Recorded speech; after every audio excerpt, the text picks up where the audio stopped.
dia lagi bangun saya. Wah, ada kosong ini.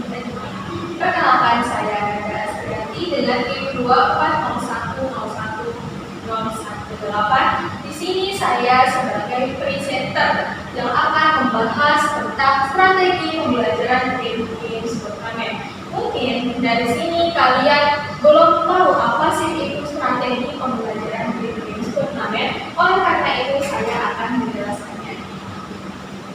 Nah, apakah yang dimaksud dengan strategi pembelajaran game turnamen?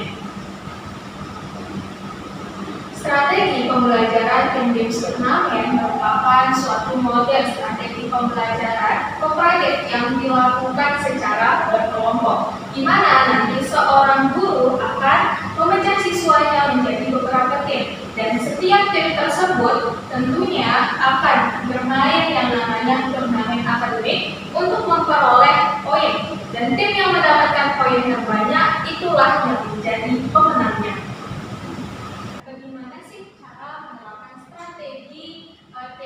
Games turnamen ini di dalam kelas. Nah, jadi untuk menerapkannya di dalam kelas ada beberapa langkah yang harus dilakukan. Yang pertama, nanti guru itu membagi siswanya menjadi beberapa kelompok.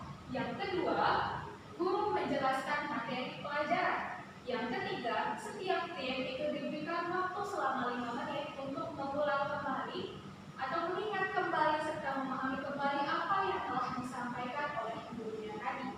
Lalu yang keempat, gurunya akan menyiapkan meja turnamen dan siswa atau tim tersebut saling berhadapan. Yang kelima, seorang guru akan membacakan soal. Lalu yang keenam, setelah membacakan soal, lalu tim yang lebih dahulu mengangkat bendera itulah tim yang berhak untuk menjawab soal. Nah, tim yang menjawab soal dengan benar akan mendapatkan poin 10, jika tidak maka akan mendapatkan poin 0. Nah, setelah permainan selesai, maka guru akan menghitung skor kedua tim tersebut. Siapa mendapatkan poin terbanyak, maka dialah yang akan menjadi pemenangnya sekaligus akan mendapatkan apresiasi dari gurunya. Nah, terkait dengan strategi pembelajaran yang diterapkan di dalam kelas, tentunya terdapat kelebihan dan juga kekurangannya. Nah, apa saja sih kelebihan dari strategi game turnamen ini? Nah, di sini ada beberapa kelebihan yang dimiliki. Yang pertama itu adalah meningkatkan keberanian siswa, terutama ketika ia menjawab soal di depan kawan secara langsung. Lalu yang kedua itu menumbuhkan semangat kompetisi antar siswa yang sehat. Lalu yang ketiga melatih tanggung jawab secara individu, dan yang keempat membuat pelajaran lebih aktif, menarik, dan tidak membosankan. Nah, terkait dari kelebihan tersebut tentunya ada juga terdapat kekurangannya. Nah, apa saja kekurangannya? Inilah kekurangan strategi games turnamen. Yang pertama itu siswa terkadang kurang percaya diri ketika menjawab soal, terutama ketika ia hendak yang namanya memecah bel atau mengangkat bendera. Lalu yang kedua, membutuhkan penjelasan di awal. Yang ketiga, memerlukan waktu yang cukup lama. Dan yang terakhir, suasana kompetisi itu lebih mendominasi sehingga fokus pembelajarannya itu semakin berkurang. Nah, teman-teman, itulah tadi penjelasan materi tentang saya terkait strategi pembelajaran game turnamen. Nah, untuk praktiknya akan dipraktikkan langsung oleh teman saya, yakni Maya Islami Hasanah. Terima kasih.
سيدنا ومولانا محمد وعلى آله وصحبه أجمعين. رب اشرح لي صدري ويسر لي أمري واحلل عقدة من لساني يفقهوا قولي. Apa kabar semuanya anakku?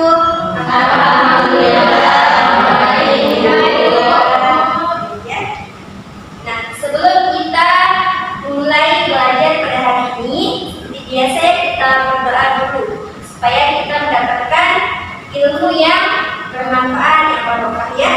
Sekarang kita kelas keseluruh dipimpin teman-temannya ya. Mulai.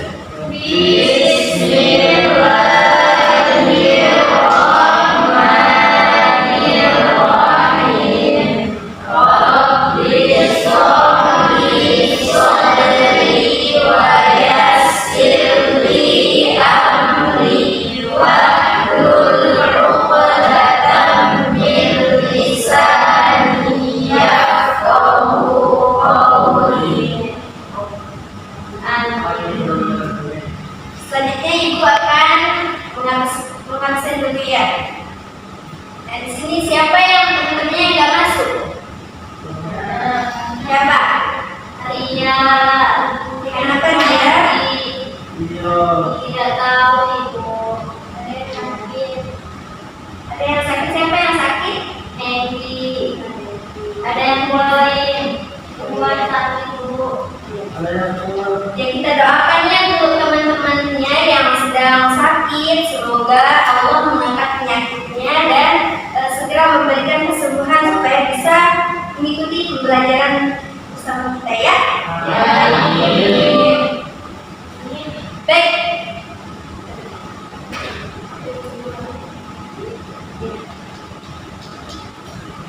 Sebelum kita melanjutkan pembelajaran kita pada hari ini, Ibu mau bertanya dulu. Siapa yang masih ingat pembelajaran kita minggu lalu? Saya Bu. Ya, Ida, saya Bu. Ya, itu ada yang kurban Bu. Oh iya, tentang kurban ya. Yang Serina? Iya, tentang kurban ya, tentang kurban. Insyaallah masih ingat ya ini. Baiklah, kita lanjut ke pembelajaran kita hari ini yaitu tentang najis. Nah, di sini siapa yang sudah tahu apa itu najis? Kotor itu, kotor dan kotor. Ada membatalkan. Iya, benar, masya Allah kita lihat.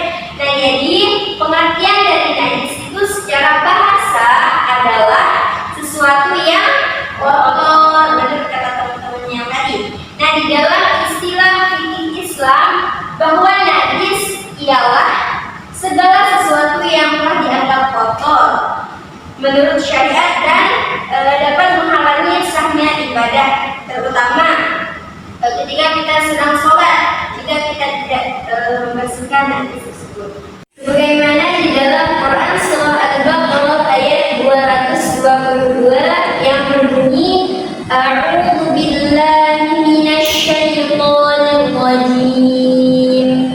Bismillahirrahmanirrahim. Innallaha yuhibbut tawwabin wa yuhibbul mutatahhirin.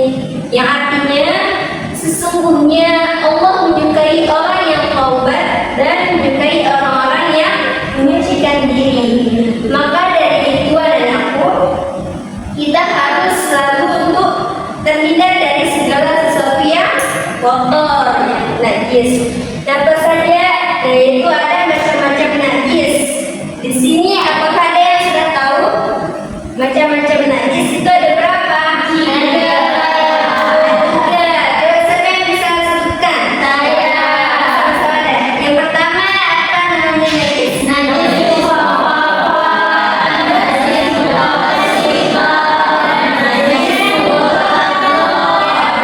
Benar. Nah, sekarang kita masuk ke pengertian dari tiga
yaitu dengan cara mencuci dengan air hingga hilang warnanya, baunya serta rupa dari najis tersebut. Nah, di najis mutawassithah ini juga bisa dibedakan menjadi dua jenis, yaitu ada namanya najis ainiyah dan najis hukmiyah. Nah, kedua najis ainiyah sama hukmiyah ini sama-sama harus dibersihkan, tapi ada perbedaannya ya. Yang pertama yaitu najis ainiyah ini. Najis ainiyah ini yaitu najis yang masih terlihat warnanya, baunya sama rupanya, maka dari itu harus tetap kita bersihkan.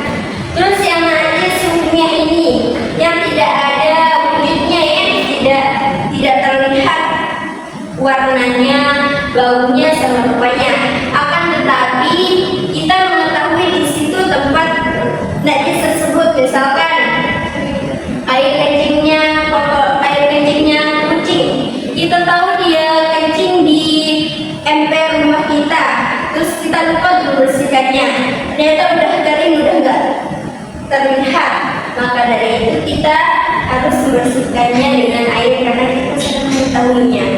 Lanjut kita ke najis yang ketiga, yaitu najis mughalladhah. Nah, najis mughalladhah ini artinya najis berat, ya, najis yang berat ya. Contohnya yaitu air liurnya anjing sama babi ya. Nah, cara kita mencucikan dari najis mughalladhah ini yaitu dengan cara mencuci air sebanyak 7 kali dan salah satunya itu dengan tanah, dengan debu. Nah, selanjutnya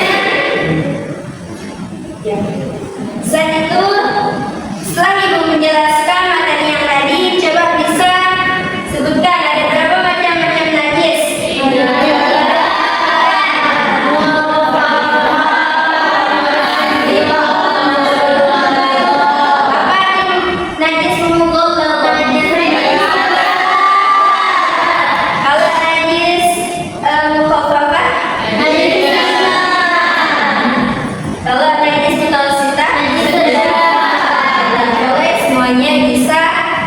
Mengingat belajar kita yang sekarang ibu akan memberikan tugas. Sekarang ibu akan memberikan tugas, yaitu ibu akan membagi menjadi 2 kelompok. Ya, coba dari Yasmina, Warda, Latifah, Tia di sebelah sini.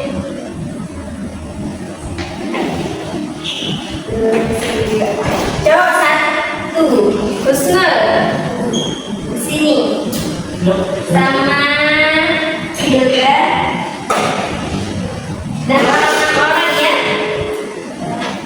yang masuk cuma 15. Yang lain di sebelah sini. Ayo mereka sini.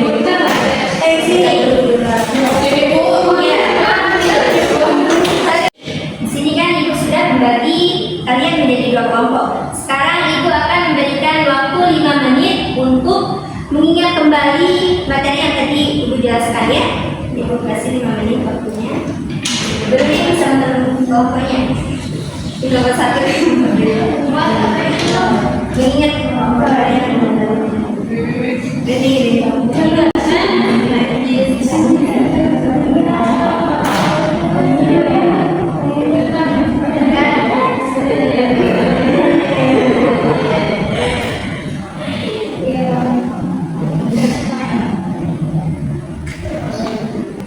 nah, waktunya sudah habis.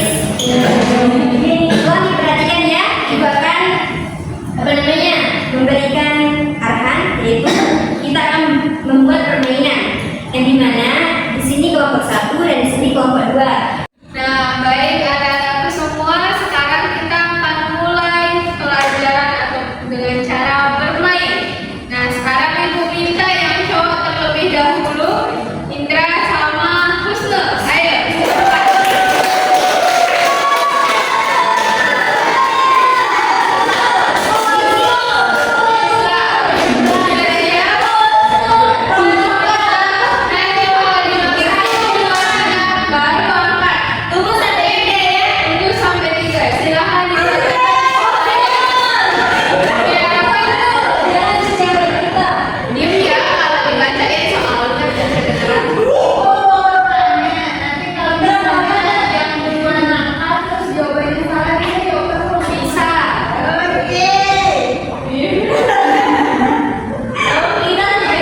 yang masih minum ASI saja. Pada bajunya terkena najis. Apakah nama najis tersebut?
Diperhatikan soalnya.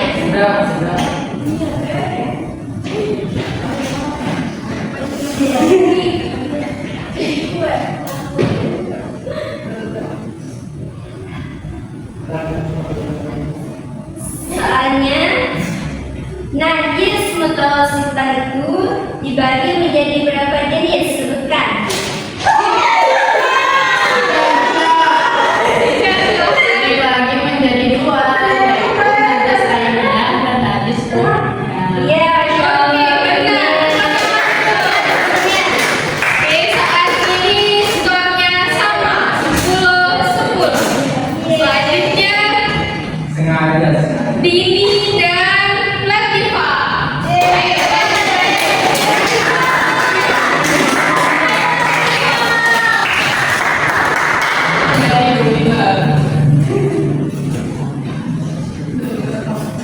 Perhatikan.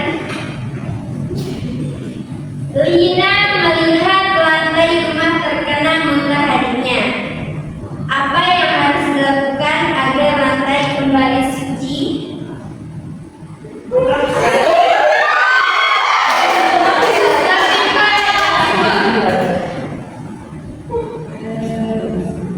Membersihkannya dengan air. Terus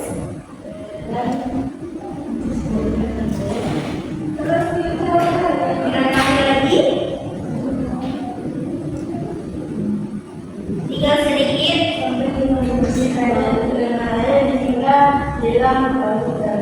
Iya, Masya Allah.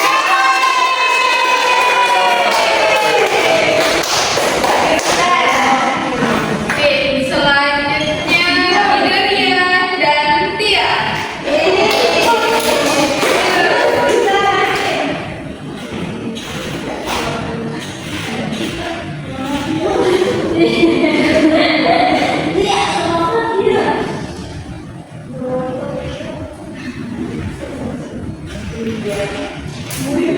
Silakan Ibu Guru dibacakan.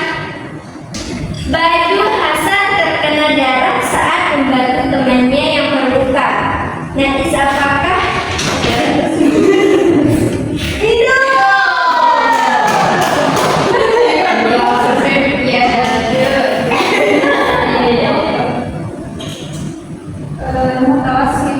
Iya, benar. Oke, sekarang peserta terakhir kita nih, ini yang bakal nentuin siapa yang dapat poin terbanyak. Nah,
Sebelum Ibu menutup pembelajaran kita pada siang hari ini, Ibu akan menyimpulkan ya. Jadi pembelajaran kita tadi itu yaitu tentang najis. Jadi najis yaitu segala sesuatu yang kotor. Nah, macam-macam najis itu ada 3, ada najis khafafah, najis mutawassithah, dan juga najis mughallathah. Nah, di sini kita dianjurkan untuk sebelum melaksanakan ibadah, sebelum melaksanakan sholat, maka kita harus menghindari dulu dari menghapus najis-najis tersebut ya, supaya sah sholat kita, sah ibadah kita. Baiklah anak semua, minggu depan kita akan melanjutkan pembelajaran kita tentang tata cara sholat. Ya, ingat ya, jangan lupa belajar di rumah dulu supaya lebih memahami pembelajaran kita besok. Baiklah, mari kita tutup dengan sama-sama melakukan alhamdulillah dan doa kafaratul majlis. Alhamdulillahirabbil alamin. Subhanakallahumma wa bihamdika asyhadu an la ilaha illa anta astaghfiruka wa atubu ilaik. Sekian dari Ibu. Wassalamualaikum warahmatullahi wabarakatuh. Waalaikumsalam warahmatullahi wabarakatuh.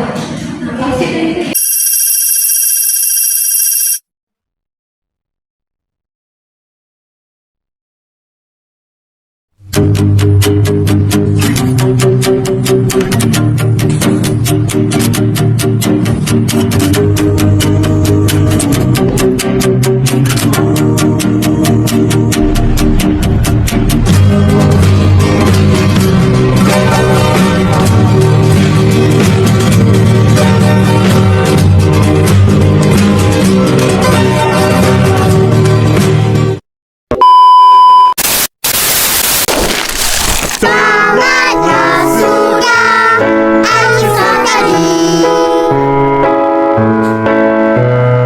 Terima kasih dan jumpa lagi.